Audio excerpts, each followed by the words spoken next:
Hi, Vanessa and Maya and Kyle and Jocelyn and Kim, and I know I'm forgetting others, but I'm Peter Soby, and I'm really grateful that you guys are including me in Todd's life celebration. And I'm sorry that I can't be there today with you all, but thank you for hopefully watching this video. And what can I say about Todd? I'm sure there's been some amazing, great stories already, and I know that there's probably been a lot of fun stories because I know when I think about Todd, that's kind of what I think about is what a fun-loving soul he was, and I think about Todd's smile, and I think about him not wearing any shirt or shoes. Yep, I could think of so many times when he was about to leave the apartment. I'll be like, "You're not wearing a shirt or shoes?" He's like, "Oh, I'm just going to the bank or the grocery store." Like, without shirt or shoes. Oh, that Todd. But so for those of you who don't know, I met Todd. He was writing screenplays and working on writing for TV shows, and I was working in development.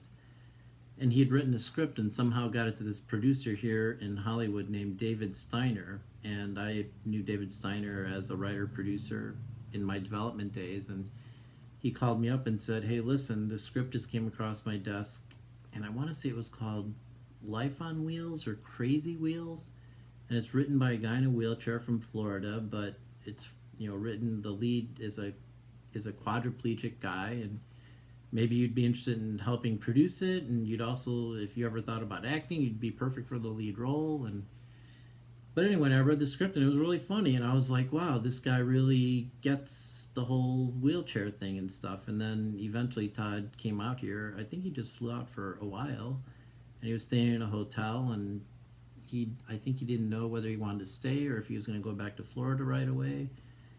And he ended up staying for a while. And at the time, I didn't have a roommate. And even though it behooves me to have an able-bodied roommate, I was like, "Hey, you want to, rent the bedroom, the spare bedroom I have?" So Todd became my roommate. And then eventually, Todd and Vanessa were my roommates. And then they got their own apartment here in the same building. So basically, I think I knew Todd for probably about 7 years or so. And the one thing, well, there's more than one thing, but another one thing I can say about Todd is that the man did not have a mean bone in his body. He was just, you know, I always kind of thought of Todd as like, and I say this in the most gracious and positive way, like a child in an adult's body. He had this sense of curiosity and always wanted to know everything about you and what was going on, and he had a sense of wonder and awe and amazement at everything. It was amazing. If you knew Todd, like his big thing was like, "No kidding." You tell him a great story or some new fact, and it'd be like, "No kidding," or "Wow, no kidding." And that was Todd. And I don't think I ever saw him get angry. Like maybe he was stern a little bit here and there to Kyle or Jocelyn when they came for their summer visits, and but it was a very unclely, fatherly stern in a great way. And I never saw him get mad about anyone. I never heard him complain about being in a wheelchair. He was just such a positive and fun guy, and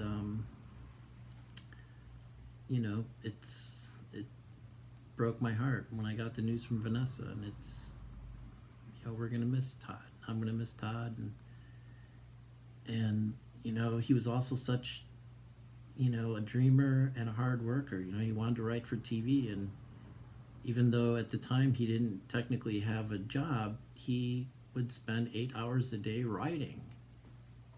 His dedication was unbelievable. It was always a dream of mine that Todd would get into a writer's room on a show, and I think he had the talent for it. It's just a matter of making those inroads. But anyway, he was hardworking, dedicated, fun loving, smile on his face, no shirt, no shoes, but he got service. And I'll miss Todd, and I send my love to all of you, Vanessa and Maya and the family. And Vanessa, you know that I'm here if you ever need listening ear.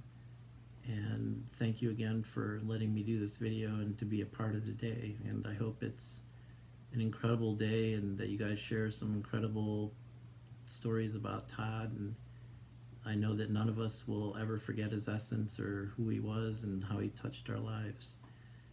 So here's to you, Todd. And now I turn off the camera.